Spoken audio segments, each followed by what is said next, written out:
Las compañeras y los compañeros. Bueno, hoy tenemos varios temas para hablar. En realidad, la secuencia de esta clase estaba, a mí de año en año me van cambiando el título. Lo digo acá que está Andrea adelante, porque la vez pasada hablábamos de la identidad. Y esta vez no hablamos más de la identidad, pero yo un poco voy a hablar de la identidad de los movimientos sociales, porque me parece que es clave. Y hablamos de derechos de nueva generación, y hablamos de tierra, diversidad, inclusión. Es un amplio paquete, podríamos decir, el que nos convoca la clase de hoy.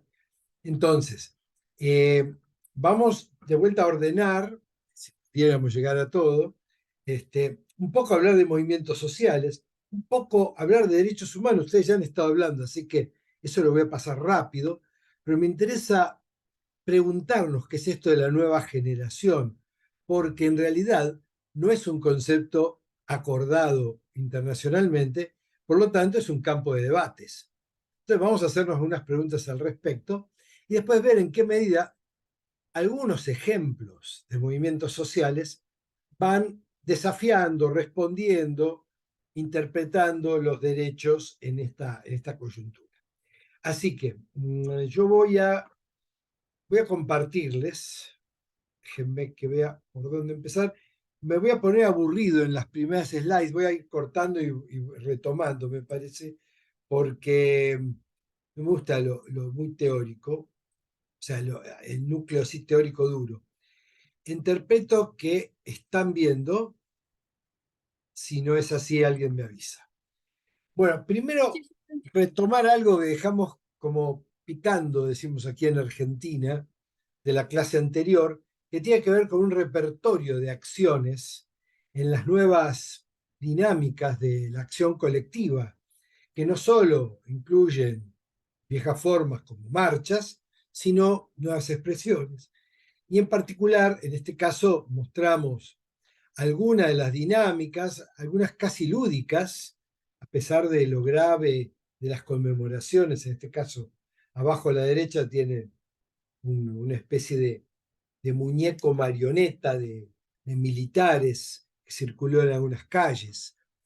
Eh, Usted ahí tiene abajo también una enunciación de distintas formas de acción colectiva que actualmente tienen lugar en diversos países y en particular en Argentina. Como lo artístico, lo cultural, etcétera, ocupa también un primer lugar. Eh, y no me voy a detener en las fotos porque si me empiezo a detener en cada foto que puse no termino más, pero ustedes más o menos se hacen un poco una idea del impacto de esto. La foto, especialmente la de abajo en el centro, tiene que ver con fotos de desaparecidas y desaparecidos que en una especie de gran bandera acompañan las marchas del 24 de marzo, el aniversario del golpe en Argentina. Y es como muy significativo y todavía, pasados los años, como muy sensible, muy emotivo.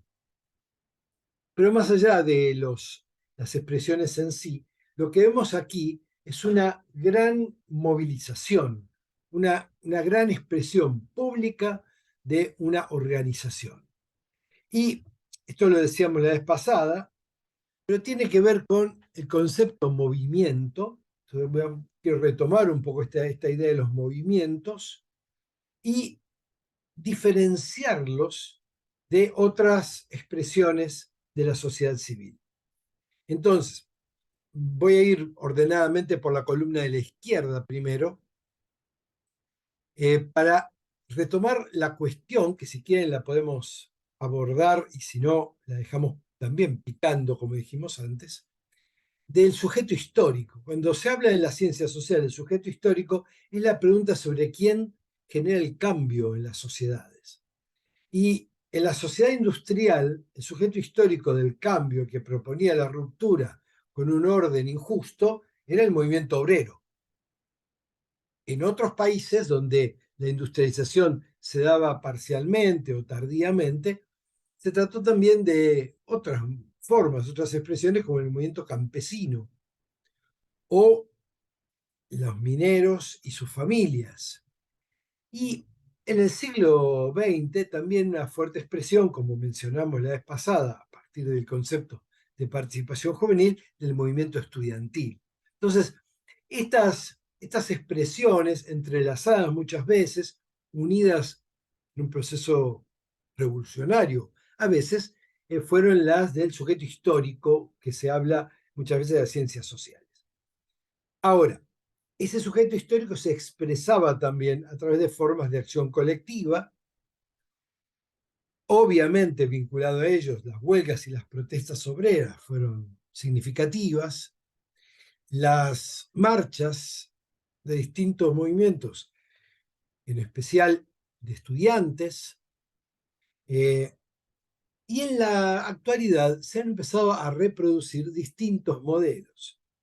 Obviamente se repiten las marchas y las movilizaciones, también hay instancias de interrupción del tránsito.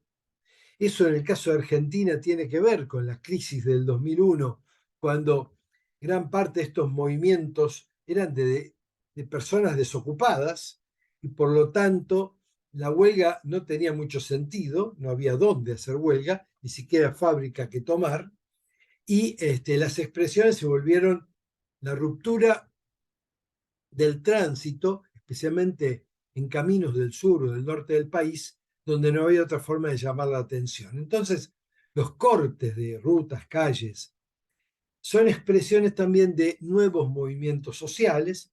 Ahí puse nuevos porque en realidad se puede discutir la novedad en algunos casos cuando ya llevan 20 o 30 años, ¿no? Pero es una expresión común en los libros académicos, también de organizaciones.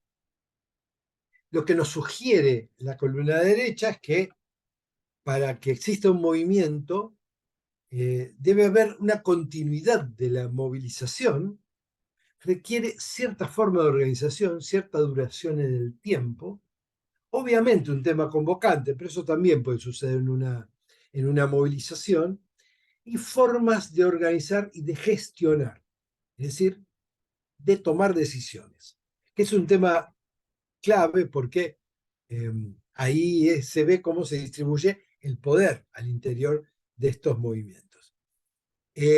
Por lo tanto, es diferente de unas meras movilizaciones que a veces pueden dispersarse luego de una expresión fuerte al principio, y también se diferencia de las diversas organizaciones de la sociedad civil que en algunos casos también surgen a partir de alguna necesidad, de algún problema, muchas asociaciones, muchos hogares o comedores en barrios populares han surgido así, pero en sí mismas son pequeñas, tienen como otro modelo. Si bien la articulación entre organizaciones, muchas veces esas redes constituyen movimientos. Por ejemplo, hace unos años, ahora ya está un poco, eh, digamos, disperso, existía en Argentina en los años 90 un movimiento nacional, Chicos del Pueblo, se llamaba, porque eran niñas y niños de la calle, en hogares, organizados en forma de red, que además se apropiaban de esa palabra, no eran niñas y niños de la calle, eran del pueblo, porque le adoptaba una lógica mucho más eh, épica e integral, ¿no?, para el concepto. Bueno, ahí era una red de organizaciones que se formaba como movimiento. Entonces están estas posibilidades. Entonces decíamos, estos movimientos obviamente desarrollan una acción política.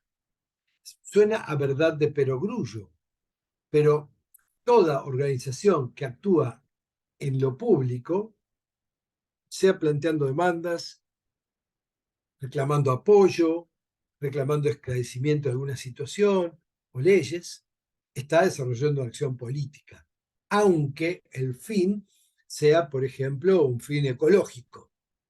Es acción política con un fin ecológico.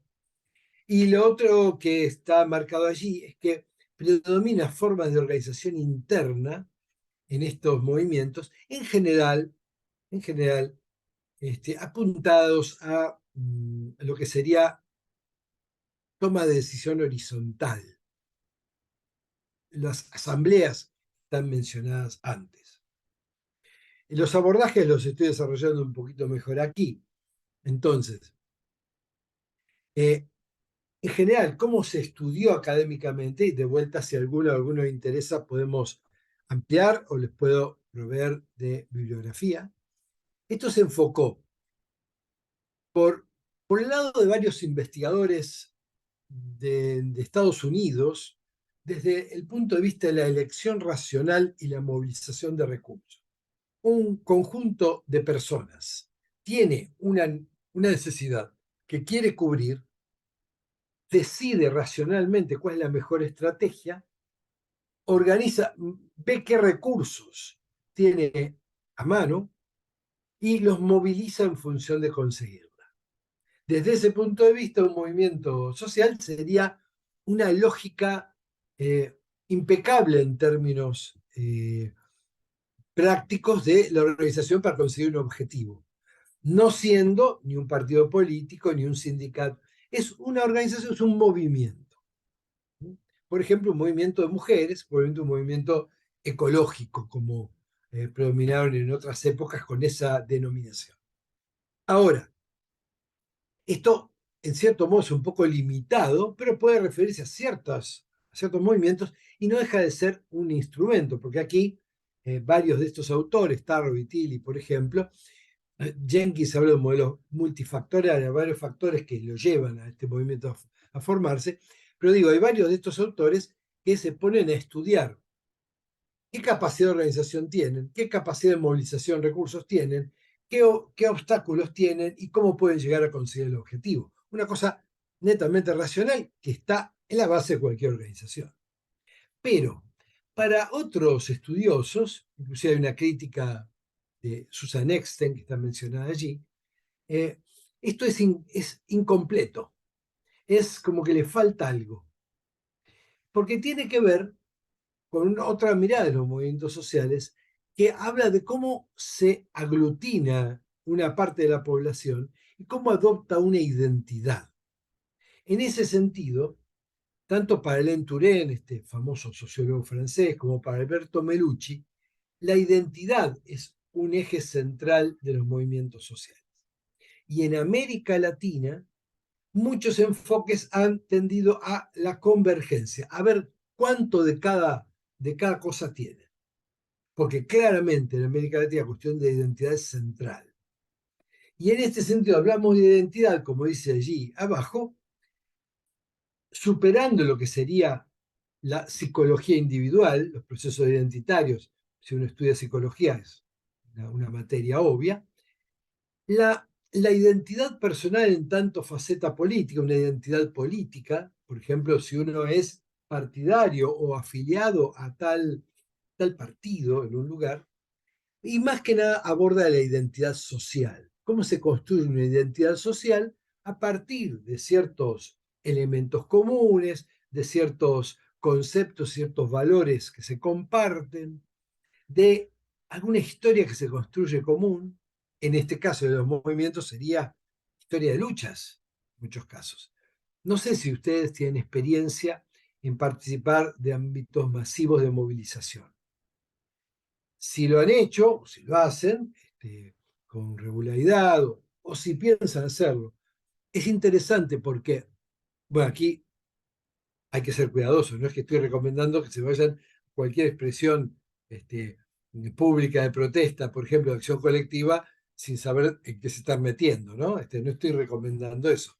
Pero me refiero, cuando uno participa con la convicción de ciertos valores y forma parte de una marcha, un movimiento, siente una confirmación por la propia participación, siente una ligazón afectiva por la participación que enriquece esa identidad.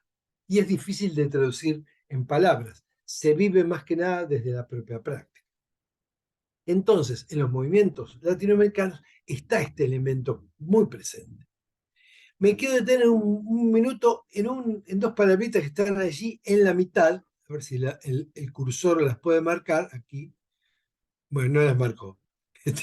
Pues me fui de diapositiva. Pero aquí ven, donde está la flechita, eh, hay una discusión, además de los abordajes teóricos, en relación a cuánto de lo estructural abordan los movimientos sociales y cuánto de la subjetividad prestan atención. En ese sentido, eh, quizás el desafío es cómo las dos cosas dialogan, porque los movimientos sociales en general apuntan, especialmente cuando tienen cierta trayectoria, a un cambio estructural, inclusive en términos económicos, lo que podemos aclarar más tarde, pero a la vez valorizan la experiencia del sujeto, la experiencia de la subjetividad de cada persona que participa, porque es la persona, es el yo que participa de ese movimiento y que se transforma y se fortalece en esa participación. Por eso varias de las teorías de la subjetividad también permiten estudiar esto. Y si ustedes recuerdan la clase pasada que tuvimos aquí, la reunión pasada que tuvimos, yo les hablaba de una investigación mía en la que el tema de la subjetividad explicaba en gran medida cómo que se constituían estas chicas y chicos militantes jóvenes en los nuevos movimientos sociales de Gran Buenos Aires Sur, en Argentina. Muy interesante ese tema, la subjetividad que se construía. Ahora, esto va en diálogo. Y es un tema interesante si se acercan inclusive a investigar para profundizar en una tarea ya de índole académica. A la derecha tienen uno de los tantos abordajes de movimientos sociales, en este caso el que brinda un investigador argentino, falleció hace muy poco, cuando él habla de la continuidad, de las acciones colectivas, el espacio del sistema que ocupan, la línea de la identidad, que puede aparecer y desaparecer, pero siempre se ve presente. Y vamos entonces, sí, a las características, y ahí hago un suspenso, ahí corto un poco la presentación y les veo las caras, y les pregunto, o me hacen ustedes las preguntas que les parezcan. Entonces, ¿qué características generales tienen muchos de estos movimientos sociales? Bueno, lo asambleario ya lo mencioné 3 veces. Tiende a haber un predominio de lo asambleario, de lo horizontal por sobre lo vertical. Al principio especialmente. Luego, bueno, las derivas de los movimientos a veces van en distintas direcciones y no siempre esto se mantiene. Pero la idea de lo asambleario como base para la toma de decisiones importantes. Los movimientos sociales desarrollan actividades formativas. Lo educativo puede estar más organizado, como es el MST de Brasil, o más disperso, como son otros movimientos. Pero siempre hay alguna actividad educativa específica. Y a veces, en los mejores casos diría yo, toda actividad de militancia tiene un componente formativo. Desde ir al corte de calles, al piquete, hasta construir en economía popular un barrio con casas para las compañeras y los compañeros que han ocupado un terreno recientemente. Entonces, la formación. En general, en la medida en que se amplían y crecen los movimientos sociales, incluyen algunas de estas actividades que están mencionadas allí, sea proyectos productivos, sea, a veces son cooperativas, sea, bueno, capacitación ya está mencionado, un trabajo de construcción en el barrio, organización popular, formas de acción colectiva, movidas culturales, como se suele decir, es decir, expresiones culturales que reúnen, que a veces inclusive incorporan el componente fiesta en estos grupos. En general, lo que apuntan es a una construcción de poder desde las bases para cambiar algo de la sociedad o de la estructura política en la que se insertan, y hay un trabajo de articulación en redes, redes locales, regionales, nacionales, que lo fortalece.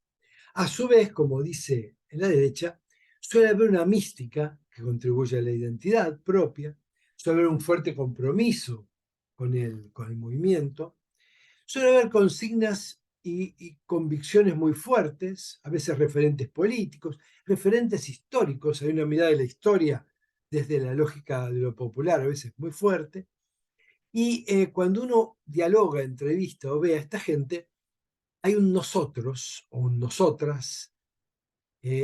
Ahora en algunos momentos se usa el nosotres, pero no en todos, porque los de raíz más popular a veces tienden más a recuperar la visibilización de lo femenino todavía en este momento, y quizás lo no binario no está tan incorporado, estoy pensando en voz alta, pero esa identidad del nosotras, nosotros, nosotres, es como trabajadores, como militantes, como jóvenes, como parte de un territorio, como parte de una lucha. Y esto las pone en una vereda de disputa con otros sectores. Pueden ser sectores políticos, pueden ser sectores de las clases sociales altas, o pueden ser sectores que, por ejemplo, se aumentan los precios en un contexto inflacionario, como nos sucede ahora en nuestro país. Entonces puede haber una disputa con esto. Después vamos a ver en algunos ejemplos alguna cuestión específica. Voy a dejar de compartir para escucharlas, escucharlos, ver si hay alguna pregunta.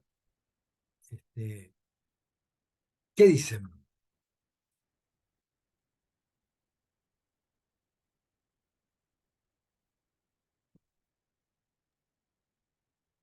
A ver, escucho. Bueno, tengo a Alanis con la mano levantada, Y ¿cierto? José también después. Y José también.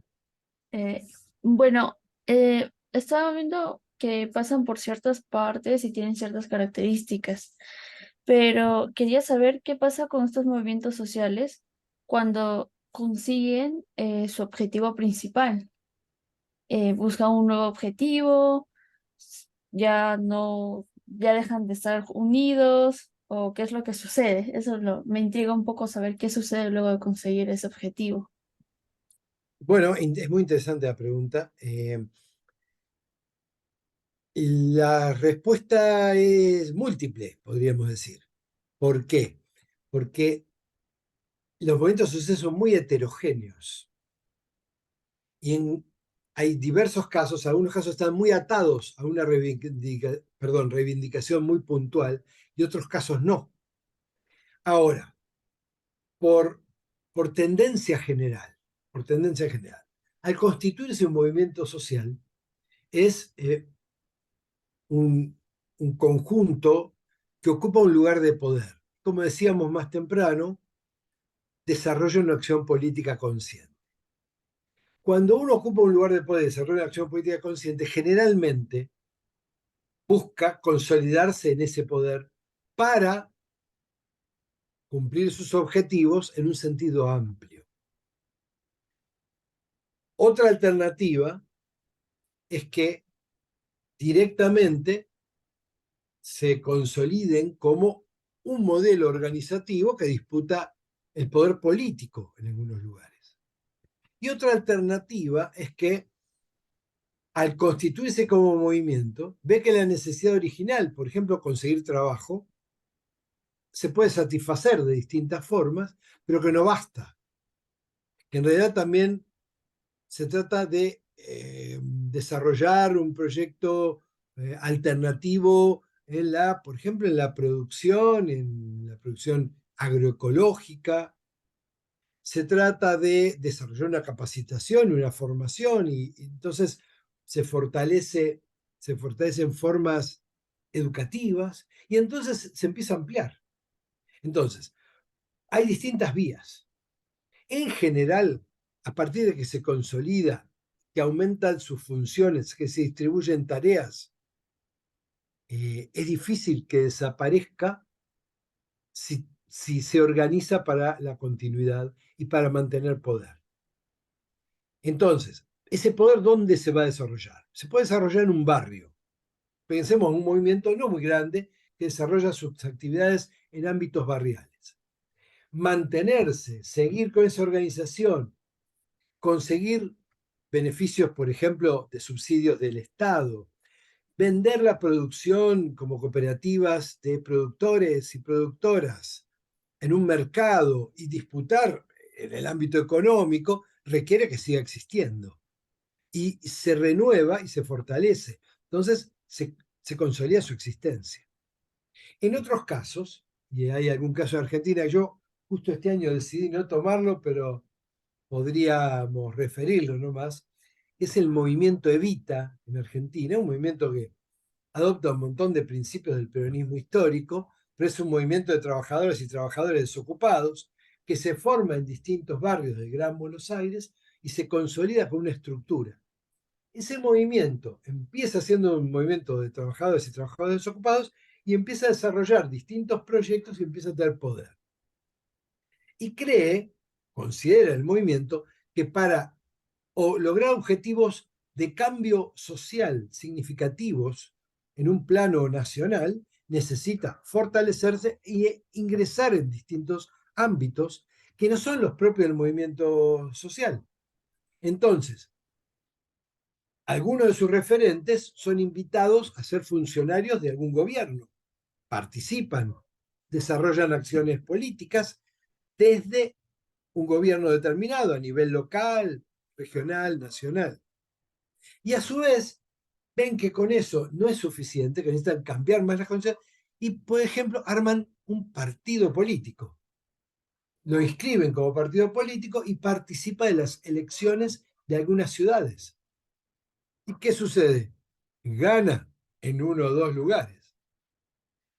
Entonces, el movimiento social original se empieza a abrir, se empieza a multiplicar, ahí no ha perdido su esencia.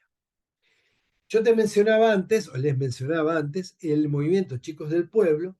El movimiento Chicos del Pueblo estaba en una coyuntura histórica de los años 90 con el neoliberalismo, convocaba marchas, participaba de otras instancias de red con otros movimientos y otras organizaciones, inclusive sindicales, y tuvo una fuerte presencia.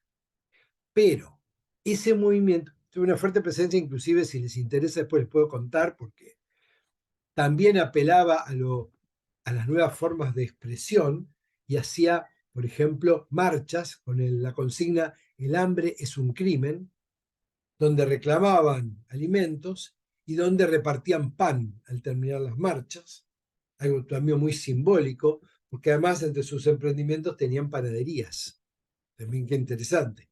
Ese movimiento fue muy significativo, no fue un movimiento muy grande, lo componían hogares de niñas y niños de todo el país, de distintas modalidades. Hogares, obviamente, de sociedades civiles, no estatales, y no con régimen carcelario, abiertos, etc. Bueno, ese movimiento fue muy fuerte, pero también ese movimiento tuvo algunos liderazgos que le imprimían más fuerza. Y tuvo un momento histórico donde esa consigna tuvo más eco.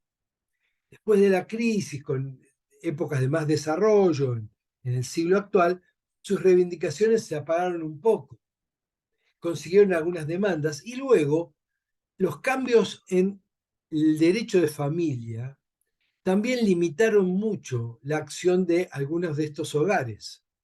Entonces se redujeron.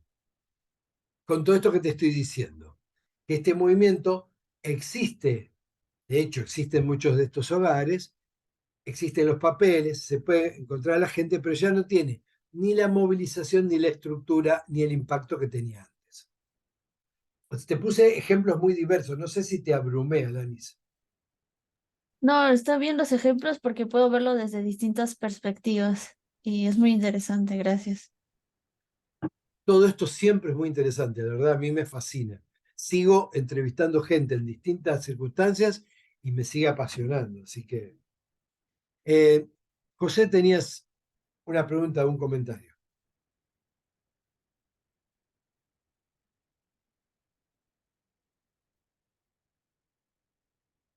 Estás muteado ahí. Sí, sí, ahora, perdón, no me di cuenta. Después de lo comprometido me muteé.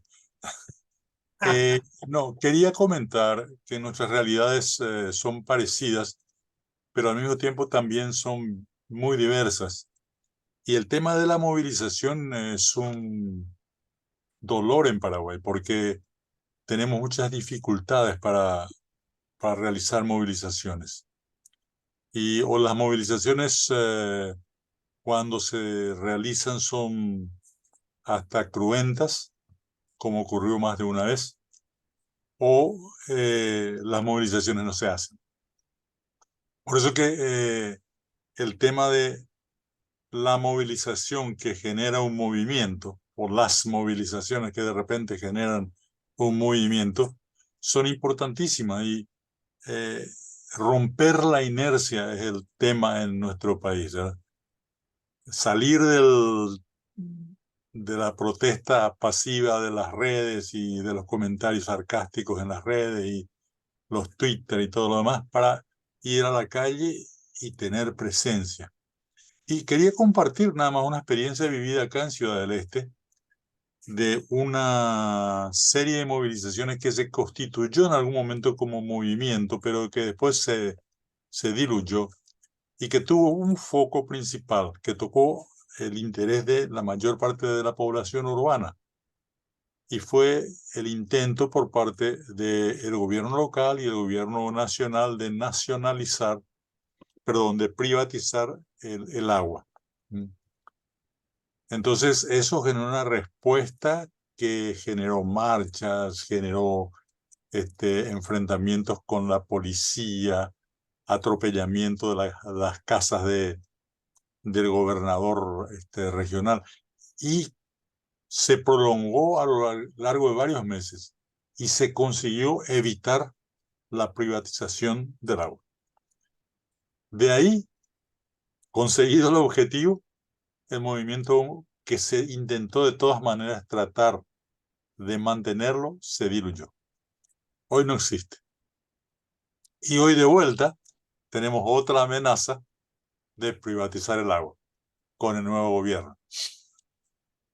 Era eso nada más, como proceso me parece interesante. Sí, claramente, además hay varios elementos. Uno tiene que ver con las tradiciones locales. No sé si ustedes han visto que en Estados Unidos últimamente ha habido una revitalización sindical importante.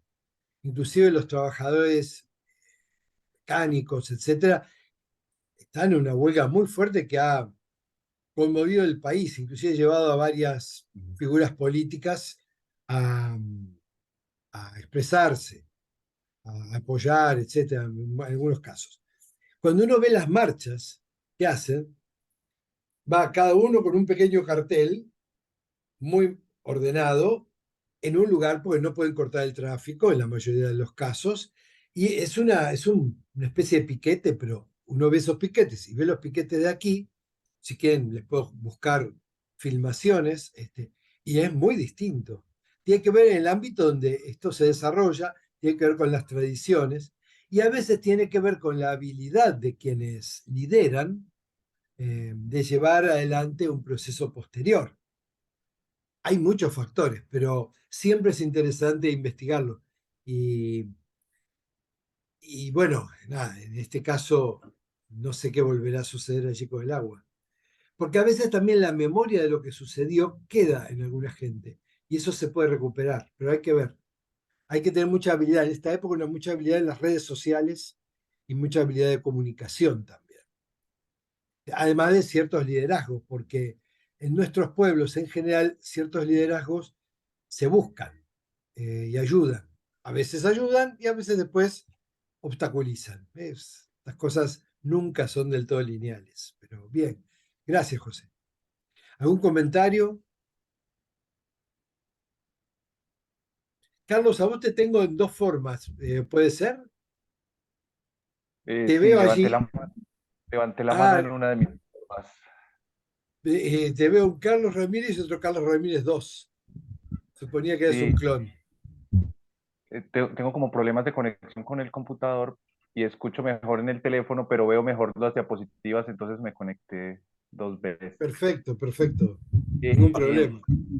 Mira, yo tenía una pregunta porque digamos que yo alguna vez tuve algún acercamiento sobre la teoría, pero muy incipiente, tal vez por el lado de Tarrow, que tú lo colocas ahí, y vi algunos ejemplos y me acordé cuando estabas hablando de los movimientos sociales, sobre todo el MST, de un movimiento social en Argentina y le estaba ahorita echando cabeza, te quería preguntar si tiene que ver con el mismo que mencionaste, que surgió a partir de la crisis del 2001, que era como de obreros, que era como sobre empresas ocupadas, empresas, movimientos, que tienen un documental de Naomi Klein. Entonces, a mí me llama la atención este movimiento social porque digamos que los otros con los que yo he tenido relación o conocimiento tienen que ver con otro tipo de luchas menos industriales, no de trabajadores obreros que, digamos, puede representarse en un sindicato, pero no en un movimiento social que pretenda ocupar unas empresas que han sido cerradas y, digamos, cambiar la propiedad de las mismas, que me parece algo completamente revolucionario y más en el contexto de la crisis del 2001. A ver si estabas hablando de ese mismo o si es otro. ¿Y qué pasaría? O Sí. sea, la pregunta era, ¿cuáles eran los repertorios o cómo lograron ellos zafar ahí, digamos, con ese tema, con la legislación o no sé? Bueno, yo justo, ¿sabes? Cuando estaba preparando esto, había buscado algunas imágenes del movimiento de fábricas recuperadas, este, o de empresas recuperadas, que es el nombre formal que tiene ahora, Sí. pero no lo incluí. Estaba mirando recién si lo había incluido, no lo incluí. Pero esa es una experiencia muy interesante. Hay mucho material, hay inclusive material académico. Yo hace 1 o 2 años tuve que corregir una tesis de doctorado que hablaba de una de estas experiencias que es el IMPA, una fábrica en el centro de la ciudad de Buenos Aires, que es muy interesante. Eh, el movimiento Fábrica Recuperada es un movimiento que nace de otra manera en el contexto de la crisis, cuando las empresas se cierran porque no les conviene producir, a veces porque los dueños se declaran como en quiebra, y entonces hay distintas situaciones legales. En la mayoría de los casos se trata de espacios físicos ocupados por los que los trabajaban, que a su vez se formalizan como cooperativa y lo llevan adelante. Y se amplía el concepto de fábricas a empresas, porque si bien algunas eran fábricas típicas, otras eran, por ejemplo, un hotel, un restaurante. Entonces, eh, hay una gran diversidad. Obviamente varias fueron fábricas metalúrgicas, etcétera.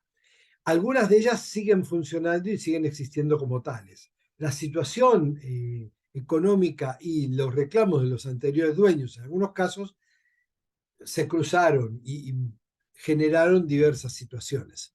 Pero es muy interesante la experiencia y es un movimiento que sigue vigente, se podría decir, sin mucha estridencia, porque ya no participan mucho en marchas, solo ocasionalmente, y hay cierta estabilidad del movimiento. Y además, porque en algunos casos hubo distintos grupos que tuvieron distintas proyecciones políticas. El mismo caso que te acabo de mencionar, la IMPA, este, que se volvió un centro cultural con actividades artísticas, hermoso, también tuvo diversas conducciones y varias peleas internas. Ese es otro problema que a veces surge. Pero es un movimiento interesantísimo. Luego te puedo pasar algún material al respecto, si te interesa. Listo, muchas gracias. Bueno, ¿Puedo? No, sí, dime, André. Sí, Perdón. En el caso del IMPA, lo que también tuvo de novedoso que en términos artísticos, la estructura de la fábrica proponía nuevas formas de arte. Es un detalle, pero la verdad que era muy interesante porque dentro de las claro. corrientes artísticas aportó nuevas maneras de hacer, particularmente las artes escénicas. Fue muy interesante esa conversión también ahí. ¿Mm? Y en algunos Sí, sí, espectáculos se utilizaban elementos de la propia fábrica. ¿Mm? qué bueno. André,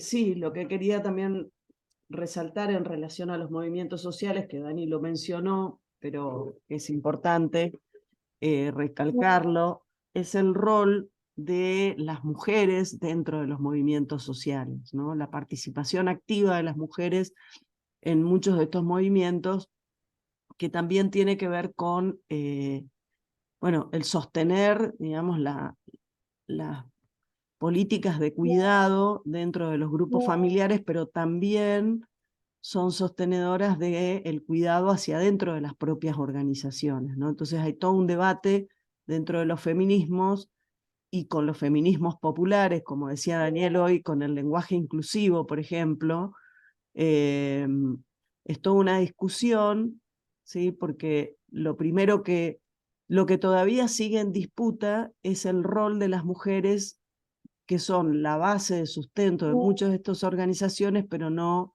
las cúpulas decisionales de estas organizaciones, aunque en teoría tienen, ¿cómo se llama?, una organización muy transversal y supuestamente democrática. Lo que hacen a las relaciones de género siguen reproduciendo el mismo esquema que los partidos políticos. Digo, porque es todo un tema para también, si les interesa o a alguien le interesa trabajar el tema de movimientos sociales y mujeres, es toda una temática, la cuestión del cuidado y la organización interna y el rol de las mujeres. Nada más quería aportar eso. Bueno, sí, sí, clarísimo, clarísimo. Bueno, vamos a avanzar un poco. Vamos a refrescar un poco la cuestión de derechos, a ver cómo se vincula con todo el sistema internacional y de qué generaciones estamos hablando y cómo estos movimientos irrumpen, intervienen allí. Yo voy a volver a presentar, en este caso vamos a hacer como un repaso de cosas habituales de los derechos humanos en general, que ustedes ya han estado viendo y seguro tienen fresco. Por un lado, recordar, el sistema internacional en el que estamos insertos, es un sistema que tiene una lógica. Yo a veces en algunas clases que he dado solía pasar un video que era muy ilustrativo y muy bonito, pero tenía esta linealidad de la hegemonía occidental y el modelo de Estados Unidos, de Europa, etcétera, como base. En esta concepción de derechos, los antecedentes son los del siglo XVIII, la Revolución Francesa y la Revolución de las Colonias Inglesas, donde en ambos casos se formulan declaraciones de derechos, claramente orientadas a los derechos del hombre. Y aquí no era por una cuestión de lenguaje, sino porque la mujer no podía tener derechos. Por allí se opuso Olimpia de Gouget y la terminan guillotinando. Así que era claro que era una cuestión de lenguaje, es que las mujeres no. Entonces, esos son los antecedentes que se formulan cuando uno habla del sistema internacional actual. Obviamente, después, el tema de la Segunda Guerra Mundial, la creación de las Naciones Unidas y su carta de fundación, y la Declaración Universal de los Derechos Humanos del 48, en cuya redacción estuvo implícita también una primera dama de Estados Unidos. Como ven, tenemos una fuerte impronta de esta lógica, y también pensemos que en la posguerra teníamos un sistema bipolar, esos dos polos significativos de alianzas y de poder. Uno era la OTAN, que hoy sigue tan fuerte y tan activa y tan concentrando poder alrededor de Estados Unidos, y otro era el Pacto de Varsovia y otras alianzas menores alrededor de la Unión Soviética.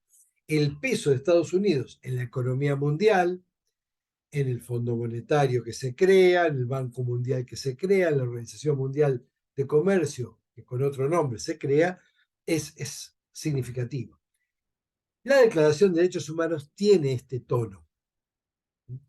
A su vez, para los años 60 y en el medio del proceso de descolonización, gran parte de África, gran parte de Asia viven estos procesos, y en otros países se desarrollan movimientos antiimperialistas o anticoloniales, como en América Latina, se firman el Pacto Internacional por Derechos Civiles y Políticos del 66 y el de Derechos Económicos, Sociales y Culturales.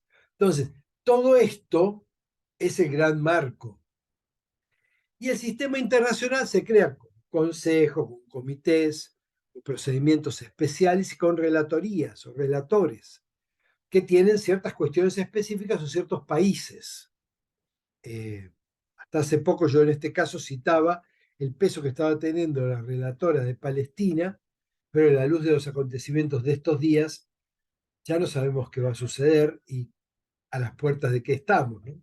Pero hasta hace poco una de las relatoras más activas era relatora de los derechos del pueblo palestino, que informaba regularmente.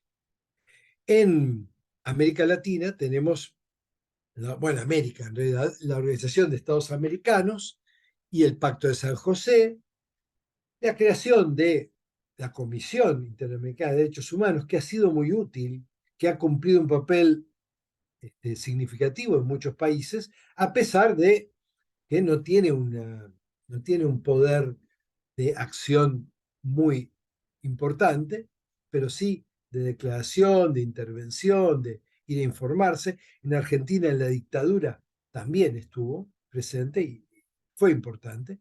La Corte Interamericana y también relatorías o unidades temáticas de temas tan diversos como niñez o migraciones.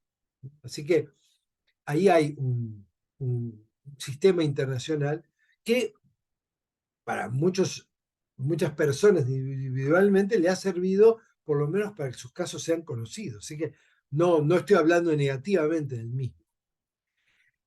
Cuando se hace como una didáctica de todo esto, se habla de derechos de primera, segunda y generación, en tanto los derechos políticos, netamente, después se pasa a derechos más amplios. Y entonces, en este pequeño dibujo, ustedes tienen algunos de estas formas de expresarlo. Ahora, yendo un poco más adelante, podríamos dibujar, acá seguro con los colores que le puse, impacté en sus pantallas, esos rojos ahí son como demasiado fuertes. Entonces, acá tenemos la idea de generaciones de derechos.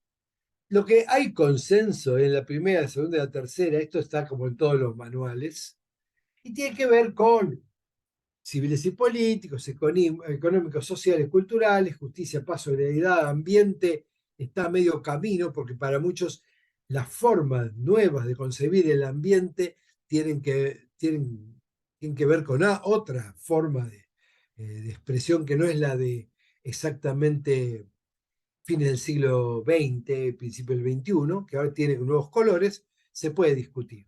Entonces ahí tenemos cómo estos derechos fueron creciendo en generaciones. Lo que presupone, y ahí está en parte la crítica al concepto de generación, que una vez que se instalan en una generación están instalados. Y esto es obviamente mentira. Y que en algunos lugares se tiende a respetar, o a través de los pactos que las propias constituciones firman, se aplican en distintos países, y en otros casos no. Entonces, esto de que se instala en determinado momento de la historia es muy relativo en cada país. Más allá, obviamente, de si se cumplan o no, o se violen o no, obviamente, ¿no? Después hay nuevas generaciones, yo pongo en disputa, porque hay una discusión en varios sitios, inclusive también en lo que son las nuevas derechas actualmente a nivel mundial, que niegan el cambio climático, por ejemplo. Así que no van a negar otros derechos, obviamente. Pero entonces, hay derechos que tienen que ver con la vida sexual y reproductiva. Hay otros derechos que tienen que ver con la identidad cultural, que en cierto modo estarían incluidos en la tercera generación, pero no tan explícitos como deberían.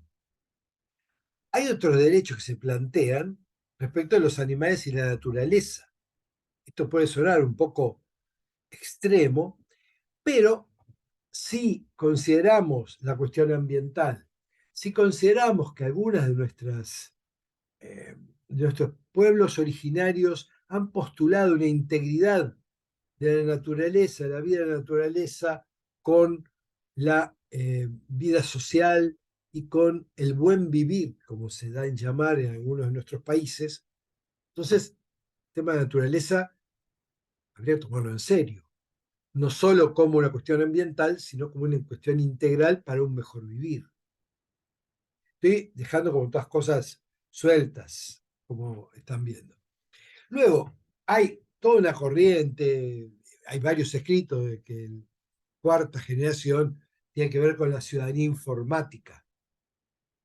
El acceso, la seguridad, la información, servicios de acceso a las redes sociales y a Internet, la forma de acceder, la forma de participar por esas vías, la defensa respecto del control y la manipulación.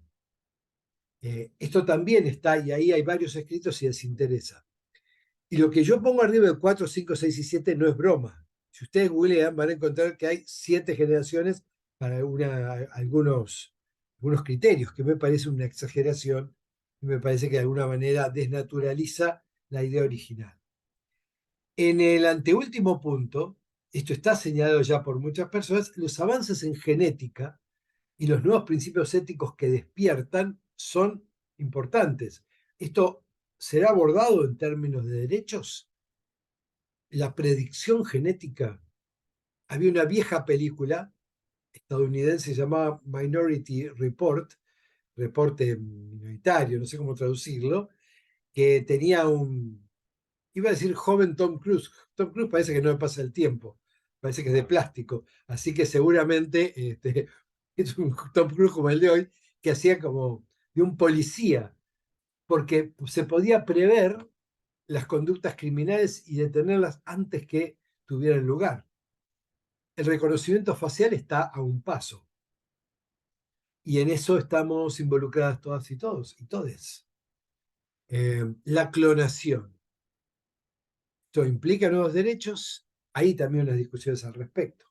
Y el último punto es algo que desde septiembre, octubre del año pasado ha estado escalando cada vez más, que es la inteligencia artificial. ¿Qué debates nos propone? ¿Qué desafíos están incluidos? ¿Y qué derechos deberíamos pensar? Dado que estamos en épocas de manipulación mediante algoritmos de programación y selección de la información orientada específicamente de acuerdo a esos algoritmos a ciertas personas, ¿cómo defendernos de esto? ¿Cómo garantizar esto? Bueno, allí tenemos como nuevas generaciones. Ahora, quedándonos quizás en el primer punto, hay todo un tema respecto a derechos sexuales y reproductivos, que es un tema significativo en nuestra sociedad, es un tema de indudable importancia.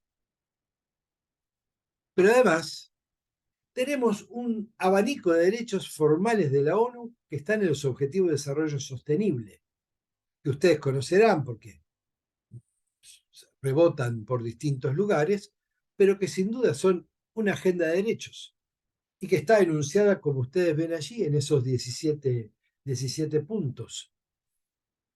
Ya sabemos a esta altura que ni remotamente para 2030 el mundo va a alcanzar ni siquiera una parte del mundo, ni siquiera los países que podríamos decir más ricos, que están en mejores condiciones, ni siquiera. Piensen nada más en agua limpia y saneamiento, y es dificilísimo. Pero a veces son expresión y parte del sistema que tenemos. Voy a la columna de la derecha y ahí hacemos también un stop para después entrar en los movimientos sociales y qué nos dicen al respecto. Entonces, ¿cuáles son las críticas a este sistema y al modelo de derechos humanos? Bueno, por un lado que es insuficiente para la realidad, obviamente. De alguna manera es inaplicable por fuerza, es decir, ni la ONU ni ningún organismo existe que pueda hacerlos aplicables cuando hay estados que los violen sistemáticamente. Y esto está sucediendo todo el tiempo. Ni hablar en los casos de guerras, porque los crímenes de guerra obviamente están violando derechos humanos y estamos en un contexto mucho más amplio, pero la politización de esto hace muy difícil, ni siquiera en ese sentido. Ahora, son inaplicables, son incontrolables, son el reflejo de un sistema hegemónico de valores, que desde el punto de vista de los derechos está bien, pero no es suficiente porque, como dice el otro ítem, está alejado de la realidad de cultura de los pueblos que deben conocerlos, defenderlos, respetarlos, promoverlos. Estos derechos son ajenos a lo que pasa en el barrio donde no hay agua, donde hay que ir un tramo lejos a la canilla, al grifo, para conseguir agua. ¿Cómo se puede entender? Y para culturas diferentes que no entienden ni siquiera a veces el idioma, pero las traducciones ayudarían, también es difícil de aplicar. ¿Cómo hacer que la conciencia y la defensa de los derechos esté en las manos de los pueblos? Es difícil. Por eso hay un cuestionamiento de una serie de académicos y referentes sociales, algunos embanderados en el sur global, como se suele llamar. Yo estos días estaba preparando unas clases para un curso de doctorado que estoy dando sobre economía, sobre las alternativas económicas, y retomé un libro de Manfred Wagneff, un chileno muy famoso.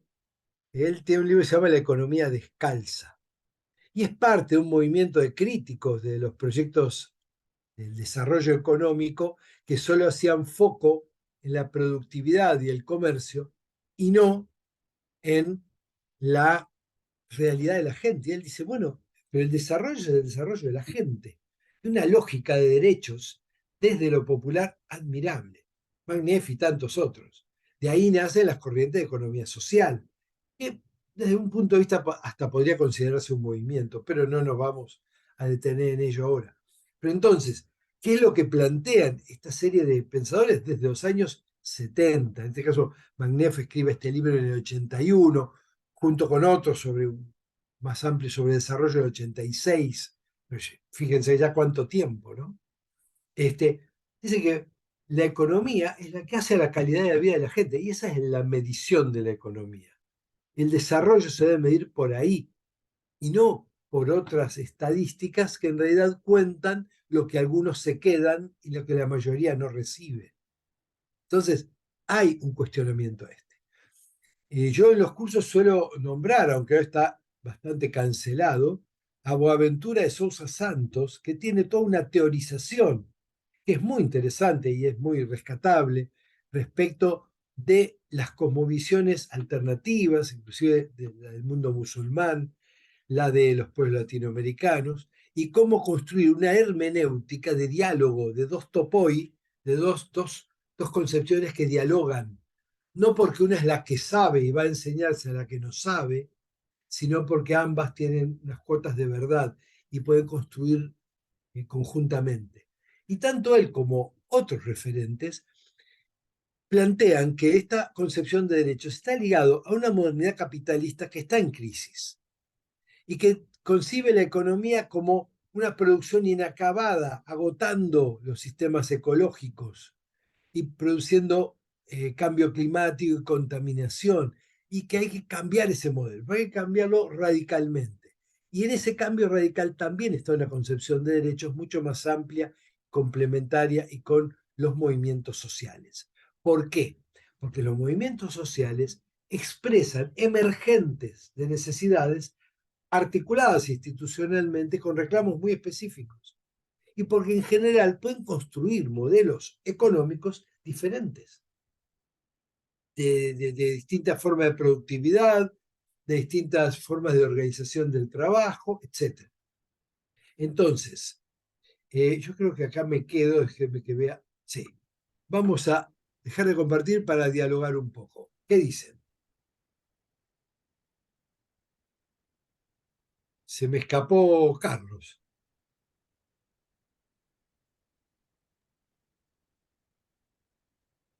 Sí, se ¿Algún tenía que... comentario?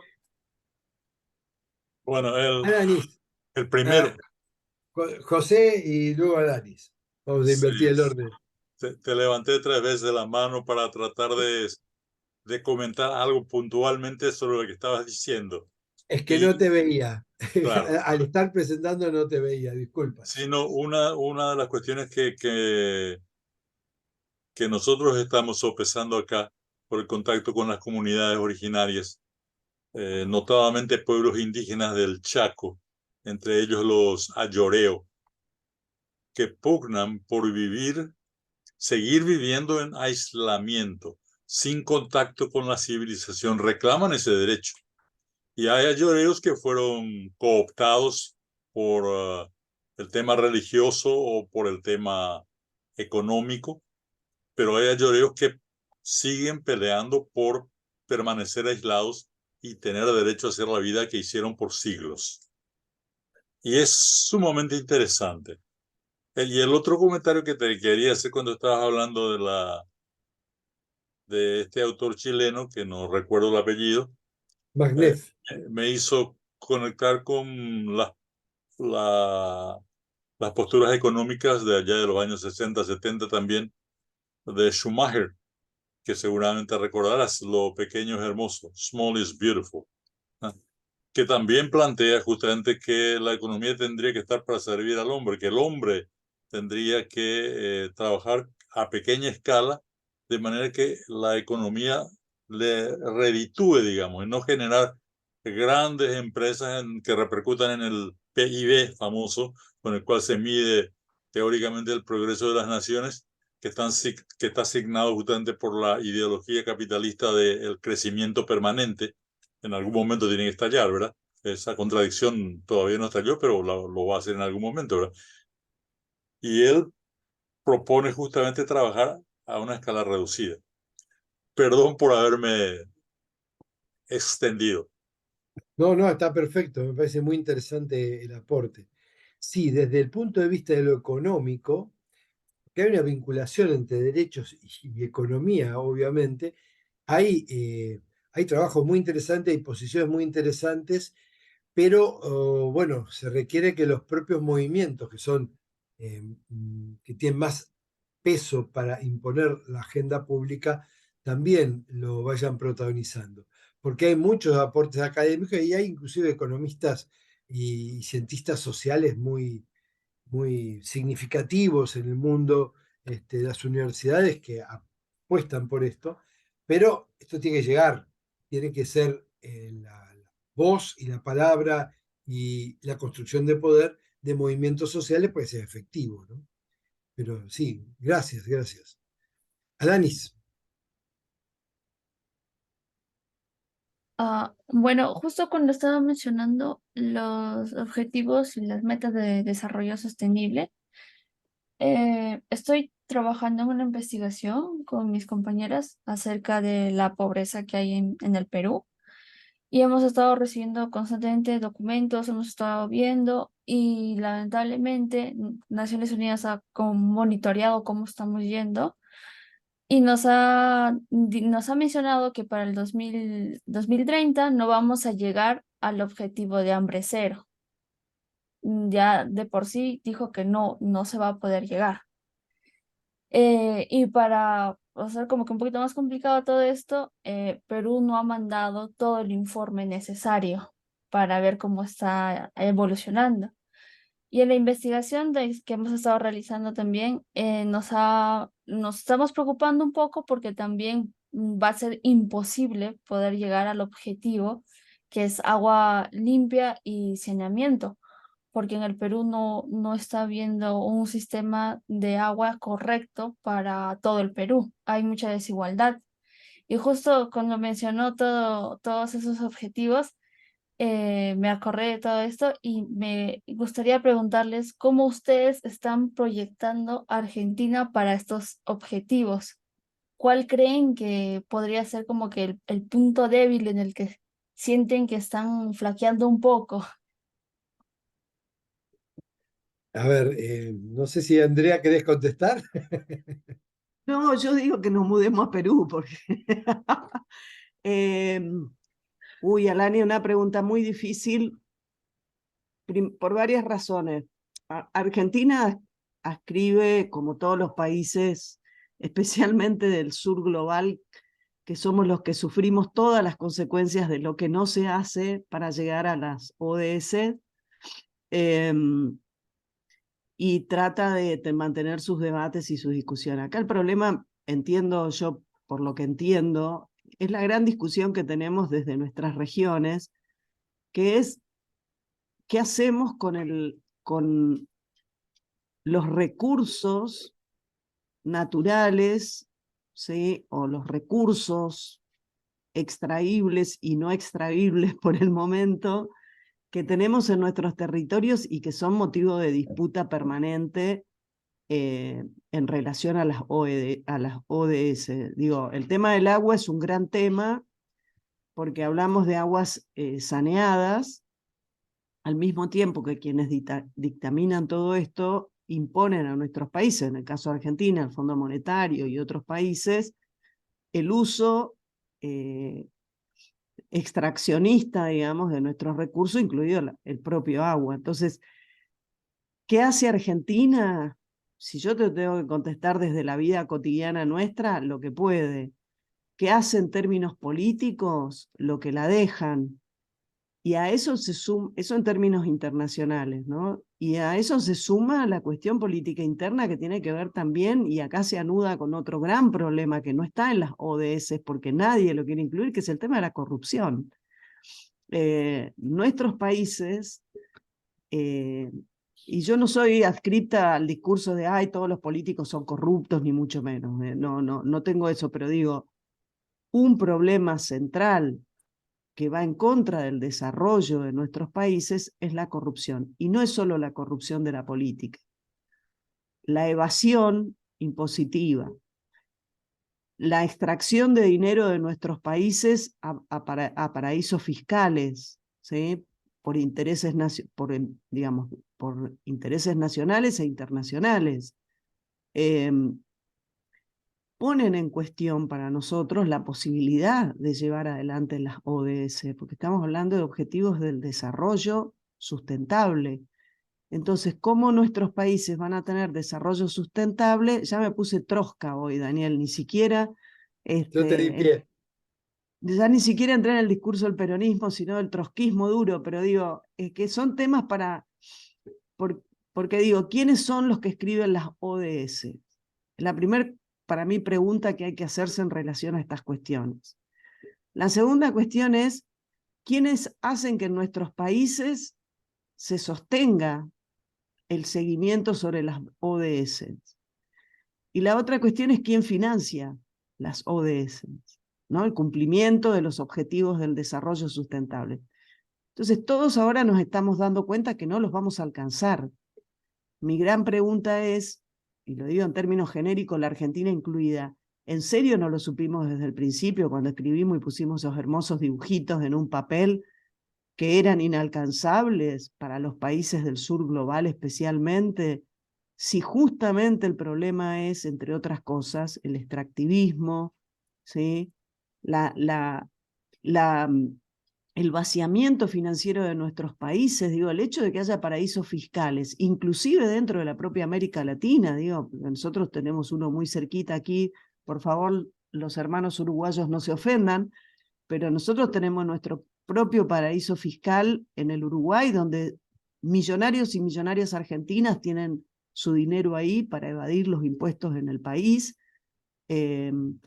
Y digo, toda esa problemática no está en la ODS. Entonces, ¿qué hace Argentina? De nuevo, en términos de cuidado de los recursos, lo que puede, y en muchos casos no es lo que puede, ni lo que la dejan. Es negociados de entrega de nuestras aguas, toda la discusión sobre la propiedad de los puertos, están privatizados en la Argentina, pertenecen a grandes empresas internacionales. Entonces, ¿de qué desarrollo sustentable hablamos si ni siquiera somos los dueños de los puertos? La discusión de la triple frontera entre Paraguay, Argentina y Brasil es una discusión que no está terminada ni puesta en agenda siquiera, y son tres países que mientras no discutamos qué pasa con el Paraná y el agua que viene bajando la Amazonía, ¿de qué agua limpia vamos a hablar? Brasil nos cierra a todos, Itaipú, o nos cierran los diques, Paraguay y Argentina quedan la mitad de la población sin agua. Es una discusión que tampoco estamos, digo. Entonces, yo creo y adscribo a que la discusión de las ODS no puede ser una discusión limpia si las ODS no están escritas también desde los países que sufrimos las consecuencias de estas políticas internacionales, ¿sí?, que nos imponen un debate sin medir las consecuencias que para nuestros países tienen estas cuestiones. Entonces tampoco es la cuestión argentina sola, no se resuelve con un solo país. Creo que hay toda una discusión a nivel regional que hay que dar para esto.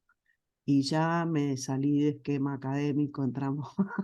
Pero bueno, es una discusión política y académica a la vez. No es... Yo un bocadito más para contestar a Alanis, y después María José quería participar, me alegra mucho. A ver, hay varias cuestiones. Primero, cuando uno dice, ¿qué hacemos para los ODS? En general, la mayor parte de la población argentina no hace nada específico porque no está instalado como un tema de agenda que nos preocupe a la población en general. Yo hace poco estuve en un encuentro educativo donde muchas personas que desarrollan proyectos solidarios en universidades y en educación secundaria contaban en qué medida lo que hacen ellos sienten que repercute o profundiza o se orienta a los ODS. Y desde ese punto de vista hay muchas acciones, inclusive muchos movimientos sociales en tema de defensa de derechos, revalorización del papel de la mujer, agroecología, economía alternativa, etcétera, se podría decir que contribuyen a eso. Eso es cierto. Y es una pequeña respuesta también. Por otro lado, son los gobiernos los que se comprometen con esto, y yo siento que de alguna manera, cada tanto, informan algunas cosas que pueden hacer en función de eso. Pero yo coincido con André que cuando se formularon, nadie pensaba ciertamente que se iban a alcanzar plenamente, que en algún caso serían un programa hacia el que dirigirse. Pero además hay un problema extra, que es que en algunos temas, por ejemplo el cambio climático, porque la acción por el clima es uno de los objetivos, el norte, y es el norte geográfico, no solo el norte global, es un emisor de contaminación terrible. Respecto del agua de los mares, si ustedes están al tanto del tema de los microplásticos, están por todos lados, la emisión de microplásticos en todos lados es tremenda.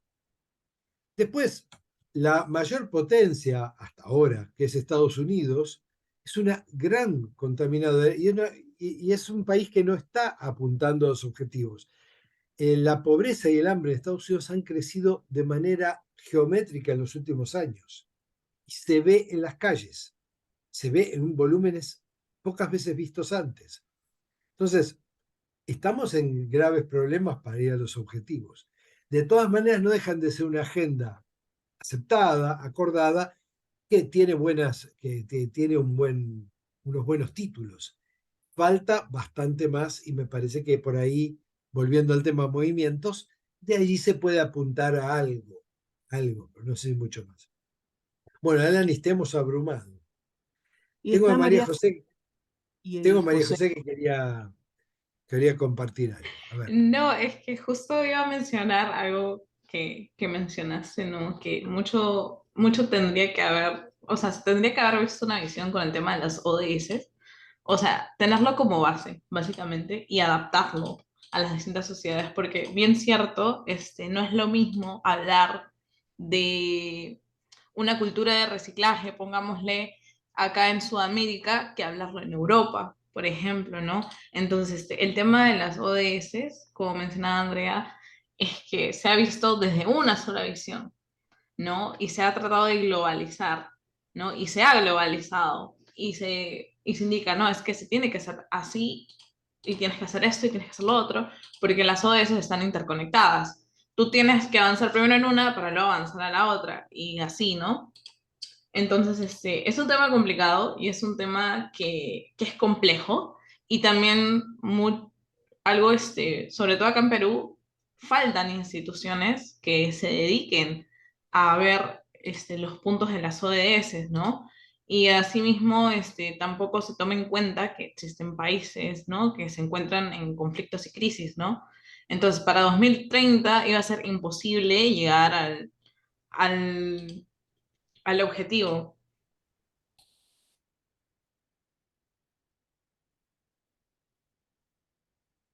Bueno, ¿quién más tenía la palabra? José creo que también tenía algo más Se para había decir. levantado. Yo no conozco a Martín y a Axel, que están aquí aparentemente, pero algún día sería bueno verlos antes de que termine el curso. No digo personalmente, claro, ya sería mucho, pero o que participen en alguna pregunta. Bien, José, ibas a decir algo. Axel dijo, Axel levantó la mano. Bien, bien, bien. Ah, muy bien. Sí, Necesitaba el pequeño. profesor. Disculpe esto. Sí, es que yo sí estoy atento a las clases, solo que a veces me intimida hablar, participar. Es, Pero, sí, respecto a lo que ustedes nos decían, sí considero y estoy de acuerdo mucho con mi compañera Majo, porque yo creo que la solución siempre a todos nuestros problemas es muy como que centrada en lo que es bueno para Occidente, para los países en el centro, en el norte global. Y entonces, esta realmente a los países Latinoamérica particularmente, nos hace falta ofrecer soluciones que salgan desde nuestras mismas necesidades y de enfocándonos en cómo nuestros recursos, nuestra manera de producir, nuestra manera de cómo funcionan nuestras economías de extracción, deben ser como que la base para entender que esos problemas se solucionan de acuerdo a nuestras circunstancias, ¿no? Incluso, pues, también son un impedimento para que lleguemos a alcanzar muchas cosas, ¿no? Bien lo dijo la profesora, esto, Argentina hace lo que puede, ¿no? Entonces, Perú también, ¿verdad? Pero eso, siempre me parece importante que nos liberemos un poco de esa idea de que todo lo que nos dice la ONU, lo que nos dicen Europa es lo ideal, lo perfecto, y que empecemos a pensar en nosotros mismos, ¿no? En lo que podemos hacer nosotros como naciones menos favorecidas, más empobrecidas. Sí, gracias, Axel. un buen ejercicio sería la contrarrespuesta, que es las ODS desde el sur, ¿no? Porque creo que ahí tendríamos porque digo, cuando dice la inclusión educativa, lo dicen desde países donde estudiar sale $60.000 anuales, o sea, tampoco es para sus propios países, digo, $60.000 como algo promedio, ¿verdad? Entonces, me parece que hay cosas que no responden a la realidad de lo que, nada, eso, yo tengo una visión muy crítica de los organismos internacionales en este respecto, ¿no? Hacemos hermosos papelitos y dibujitos muy bonitos, pero cambiar la política global, hoy está estallando Israel, la Franja de Gaza, y entonces, ¿qué hacemos con las ODS? O sea, no hay ODS para Medio Oriente. ¿Qué hacemos? ¿No? Sí, José. No, me parece que lo que tendríamos que lograr es justamente eso que decías. Me sacaste las palabras de la boca. Tendrían que haber ODS del Gran Sur. Tendríamos que pensar juntos en para dónde vamos y de repente justamente salir del modelo agroexportador que nosotros todavía no hemos superado y que por ahí Argentina lo superó en cierta medida, pero lo dijiste con una frase sencillamente certera. Hacemos lo que nos dejan hacer. Y hay una forma demasiado poderosa, demasiado restricta para todos los países del sur, que el sur es el gran sur, ¿verdad? Ahí entra Guatemala y también muchísimos otros países que no están al sur, pero eh, ese es el lenguaje que tendríamos que inaugurar. Bueno, No, después de esta reflexión tan optimista que venimos haciendo, podemos dar un ejemplo en el poco tiempo que me queda. Yo estoy pensando en saltear lo que les iba a contar de los movimientos campesinos y la tierra. Y me Perdón, una interesaba, cosa que decir, Dani, perdón, una cosa que tiene que ver con el foro que vamos a habilitar. Digo, este tema de las ODS lo podemos poner en discusión en el foro a partir del concepto de soberanía alimentaria y qué implica y significa para este sur global y para nosotros desde la perspectiva de los derechos humanos, ¿no? Pensar las ODS, la soberanía alimentaria y los derechos humanos desde nuestra perspectiva. Digo esto para ponerlo en el foro. Ahora, Dani, perdón, porque si no se me iba a ir la ideita. no, sí, sí, yo sigo hilvanando cosas también que se podrían pensar, pero me voy a tener. No, me interesaba, dado que estamos hablando de diversidad e inclusión en el título de esta charla, no vamos a llegar a hablar nada de eso, pero sí entrarle aproximadamente al tema de la diversidad y del tema de la sexualidad, porque tiene que ver con esto y porque hay movimientos importantes, significativos al respecto. Yo quería mencionar algo del movimiento de mujeres, en la que Andrea es mucho más experta que yo, y un poco del movimiento LGTBIQ. Eh, les voy a proyectar eh, algunas diapositivas más y cerramos después con algún diálogo al respecto. Me interesaba poner para esto, retomar una cuestión, a ver si ahí se ve bien, interpreto que sí, que la cuestión de lo individual, o sea, hay un cuestionamiento de los sectores más conservadores al modelo de derechos que incluye derechos sexuales, reproductivos y disidencias, en cuanto a que eso no es un derecho humano en sí mismo. Y es una discusión política, porque el cuerpo individual es el lugar del derecho, desde el individualismo que plantean muchos de estos enfoques de derechos humanos, pero el cuerpo individual está íntimamente vinculado con el cuerpo social y desde Michel Foucault y su biopolítica hasta acá, ya sabemos que es parte de un cuerpo que también es político y que en la medida en que en la sociedad y en el Estado, en las instituciones, se articulan los cuerpos, hay una cuestión política inherente al cuerpo y hay también unas formas en las que los derechos deben reconocerse, deberían poder expresarse y defenderse. Entonces, puse esta diapositiva que tiene esta cita de una vieja página de antropología que siempre me pareció interesante, cómo las distintas sociedades, los sistemas políticos modelan cuerpos acordes y que esos ideales cambian, que que la escultura no es una cosa inocente e ingenua, sino que se construye y nuestros cuerpos en términos de ser productores o reproductores tienen que ver con un modelo. Y eso no es ajeno y que por lo tanto lo individual está articulado en ese conjunto y también nuestros derechos tienen que ver con el conjunto de lo social y tienen que ver con lo político. Después sí podemos ir, obviamente, a lo que dice el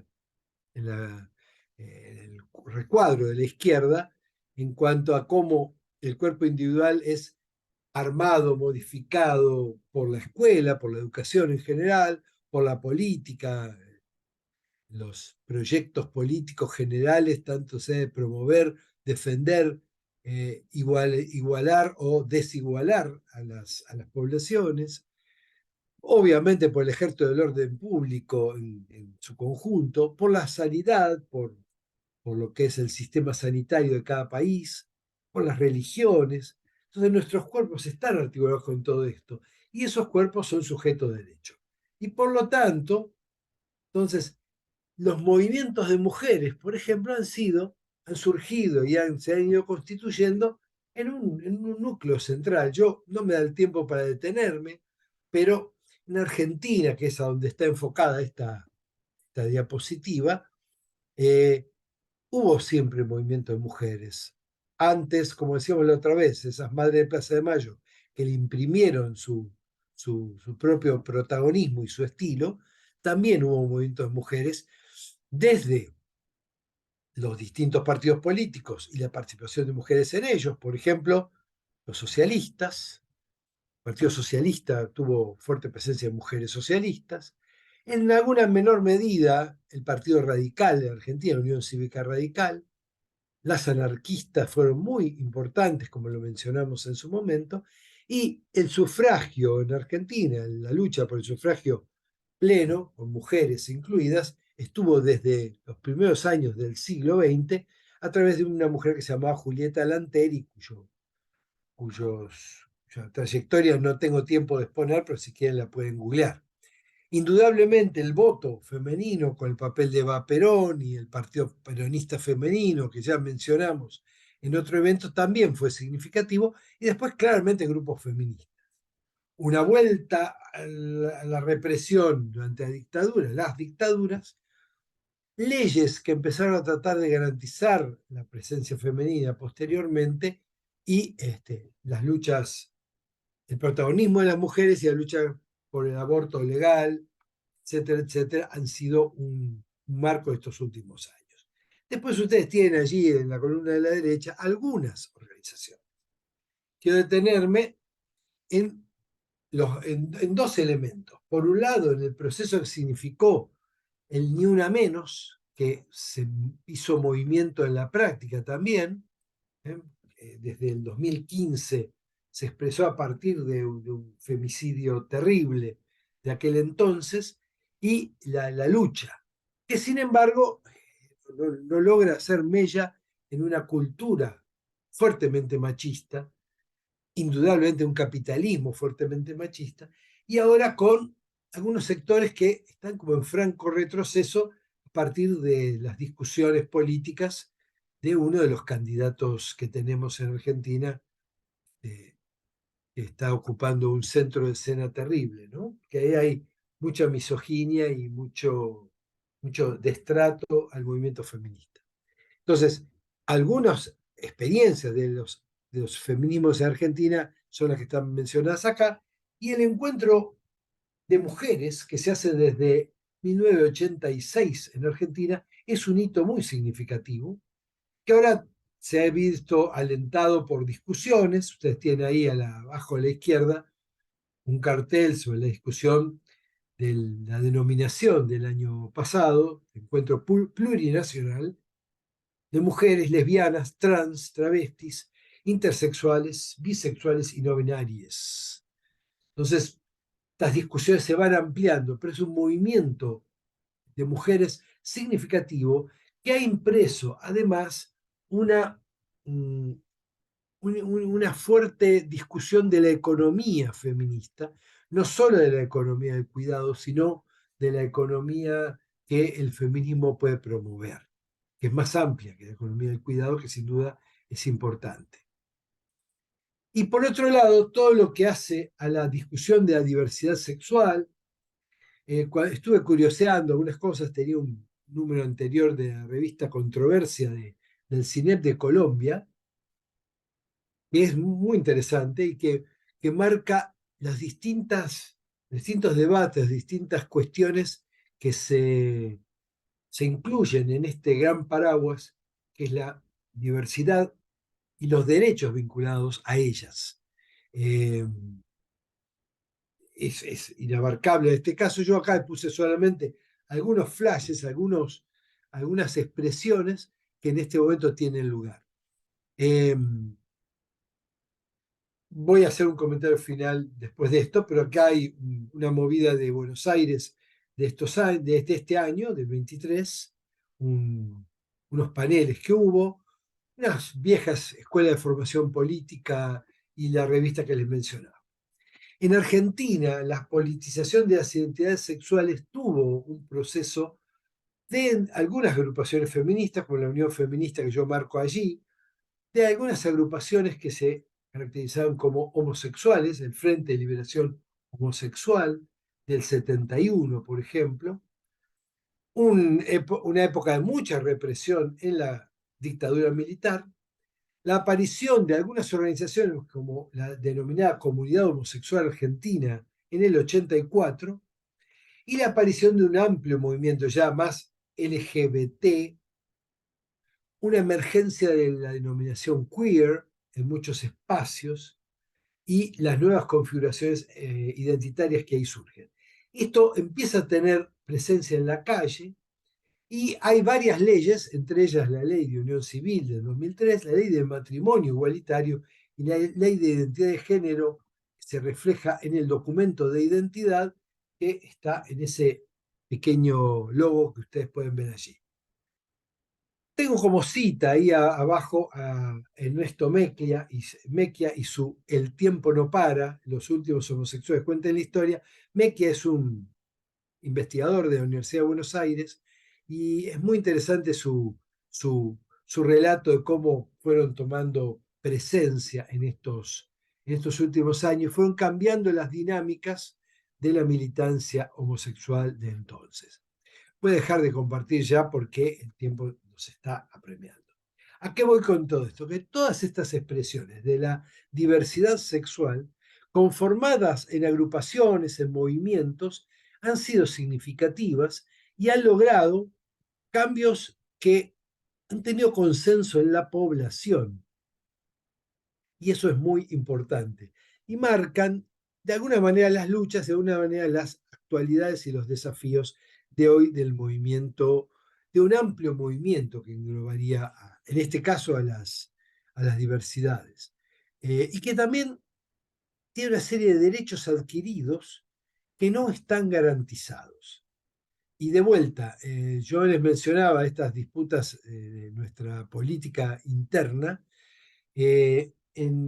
Hace 2 o 3 días hubo una feria del libro en la provincia de Mendoza y el stand de derechos de LGBTIQ fue vandalizado y atacado por grupos antiderechos que sienten que a la luz de un nuevo candidato antiderechos tienen un espacio público que antes lo sentían vedado y no se animaban a expresarse y ahora lo están haciendo.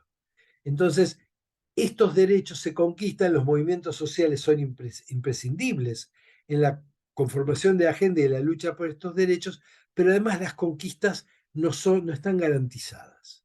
Lo que está haciendo Vox en España, algunos de los discursos de Giorgia Meloni en Italia, el avance del neonazismo en algunos lugares de Alemania con el partido que lo representa, no son casos aislados. Y en nuestros países hay rebotes también significativos. Preguntas, comentarios en los menos de 10 minutos que nos quedan.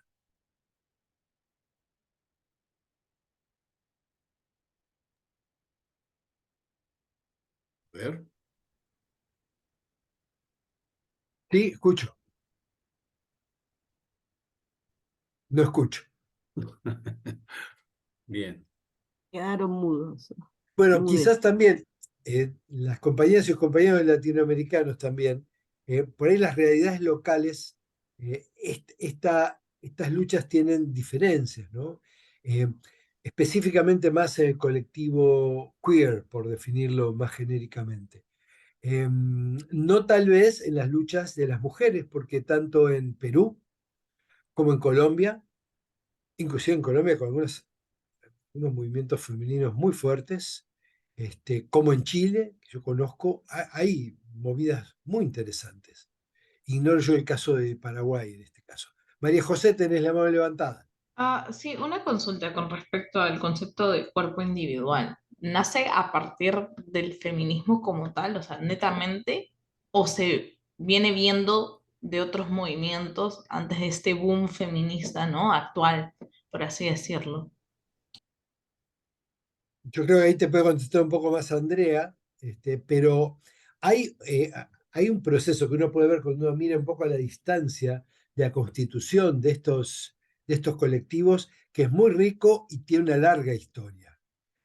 También hay historia de luchas.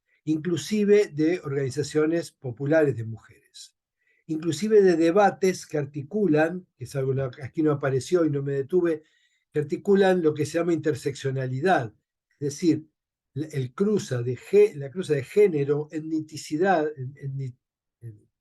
sería raza, para decirlo en los viejos términos, pero la cuestión étnica, la cuestión de género y la cuestión de clase. Porque ¿qué pasa con las mujeres de los barrios que se ven cruzadas por estas realidades y marginadas triplemente en muchos casos? ¿Y cómo se organizan?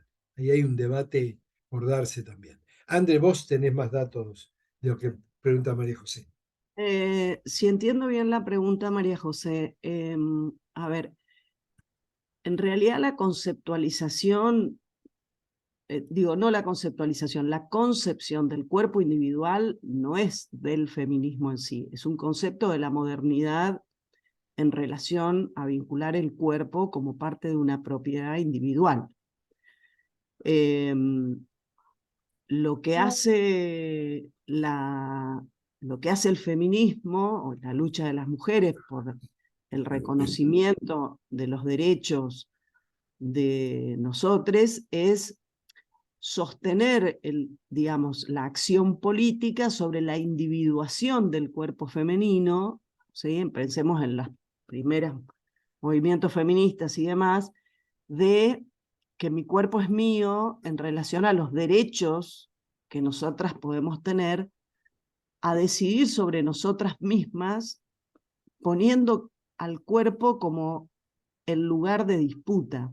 Entonces, lo que el feminismo hace es poner al cuerpo como el lugar de la disputa social entre los géneros. Y a partir de esa discusión, que también, como dice Daniel, no es solo el cuerpo en sí, sino esta interseccionalidad. No todos los cuerpos son iguales, y de hecho los movimientos feministas surgen en general, no quiero generalizar, pero surgen en general, en sectores de mujeres de clase media, ¿sí? O mujeres intelectuales, que logran tener una visión, digamos, del rol de la mujer diferencial, y que a partir de ahí comienzan a construir. Entonces, por un lado, la construcción, la concepción del cuerpo como sujeto de derecho, ¿sí? El feminismo lo toma para la reivindicación de los derechos de las mujeres, pero es un producto del capitalismo y de las sociedades modernas, ¿sí? La individuación del cuerpo, por eso, bueno, Foucault hace todo el análisis del disciplinamiento del cuerpo, porque este sistema necesita determinados cuerpos para sostener, producir y reproducir el sistema. Previo a Foucault tenemos otros teóricos y otras teóricas al respecto del tema. Eso por un lado. Después, hoy los feminismos son diversos. En el caso de Argentina hay un movimiento de mujeres con muchísima diversidad. Y esto que decía Daniel, hay un feminismo popular, ¿sí? que toma la corporalidad de las mujeres como parte del lugar de la disputa de los derechos, igual que todos los feminismos, pero también pone en cuestión y en tensión la concepción de mi cuerpo es mío, que es como el gran eslogan, digamos, ¿sí? Por eso podemos decidir, mi cuerpo es mío, puedo decidir abortar, mi cuerpo es mío, ¿sí? Y tengo derecho pleno a decir con mi cuerpo lo que yo necesito, quiero, etcétera, etcétera, y lo que es objeto de mi deseo, más allá de los estereotipos sociales. Pero lo que las compañeras, por ejemplo, de los movimientos feministas populares ponen en cuestión es que mi cuerpo es mío, pero no para todas es igual el tipo de derecho al que acceden. Y eso tiene que ver con la interseccionalidad, porque tiene que ver con el lugar que ocupa ya en relación a la etnia, en relación a la clase social. Es un debate inconcluso dentro de los feminismos, no es un debate terminado, porque al mismo tiempo, cuando, por ejemplo, tenemos la discusión sobre la despenalización y la legalización del aborto, nosotras desde el movimiento feminismo, me incluyo, aunque tengo mis diferencias, pero me incluyo igual, le planteamos al Estado que nuestros cuerpos son nuestros y nosotras tenemos plena capacidad de decidir. Pero a la vez le pedimos al Estado que regule lo que nosotras le decimos que no le corresponde regular. Es toda una discusión, porque queremos que el Estado regule, porque tenemos y creemos y queremos acceder al derecho de aborto legal, libre y gratuito, ¿sí? Entonces necesitamos la regulación del Estado, pero a la vez le reclamamos al Estado que nuestro derecho es nuestro y nuestro cuerpo es nuestro, por lo cual ni el Estado debería intervenir sobre nuestros cuerpos. Bueno, son todos los debates que están inconclusos y que la academia aporta un montón y la cuestión política los va llevando. ¿Cuándo termina? No creo que terminen, siempre habrá un debate más para llevar adelante. No sé si te contesto, pero básicamente llevaba a ese lugar, ¿no? No, sí, sí, sino que, por ejemplo, acá en Perú no hay mucha presencia del feminismo como tal, ¿no? Por un tema de que aún la sociedad peruana está basada en, no quiero decir que sea retrógrada, sino conservadora, ¿no? Entonces no hay mucha información realmente, y que no sea netamente peruana, sobre esos temas, ¿no? Entonces sí me aclaró un montón la idea. Sí, y lo otro, María José, que es como planteamos siempre, cada país da su lucha en el ritmo que puede, en el contexto histórico que está.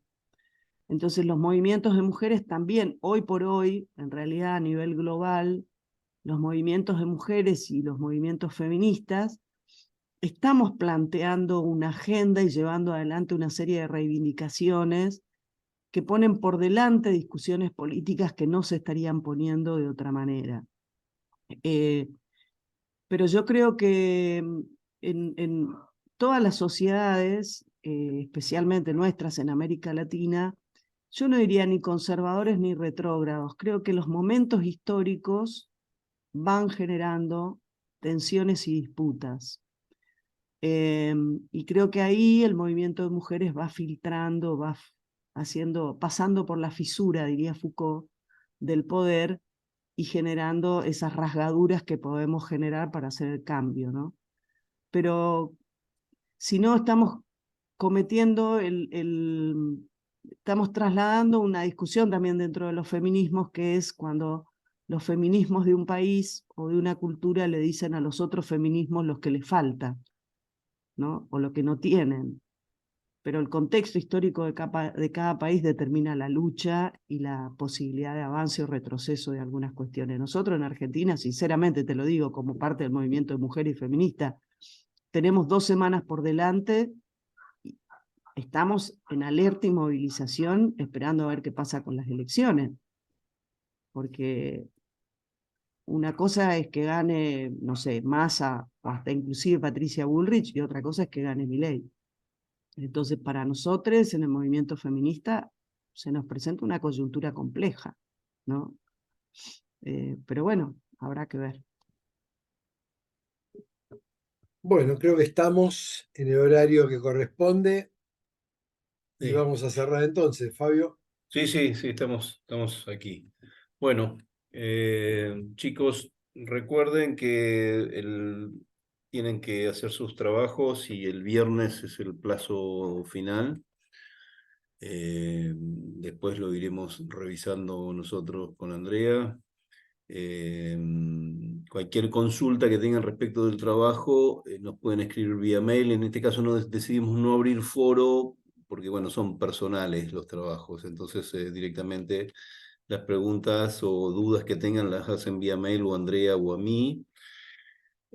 Así que, bueno, nos vemos. Y la consigna, entonces, Andrea, dijimos... El trabajo final va a estar no esta semana, sino la semana que viene la vamos a poner en el foro. Porque si ahora les ponemos la consigna final, van a estar mirando la consigna final y no haciendo la tarea 2, que es parte del proceso para llegar a la consigna final para la elaboración de la presentación de ustedes. Así que vamos paso por paso, ¿sí? Para que podamos ir con calma hasta el cierre de la pasantía. Sí, José, José. ¿tenés una pregunta? No, el material que nos pasó hoy en forma de PowerPoint, el profesor Giorgetti, Daniel. ¿lo vamos a tener en plataforma?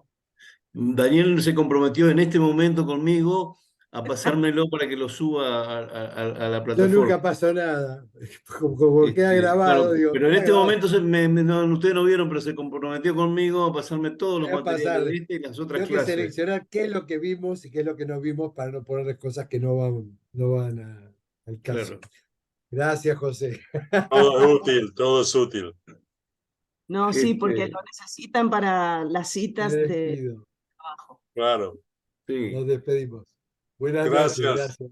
Gracias. Gracias, gente. Nos vemos. Gracias, hasta luego, buenas noches. Hasta luego.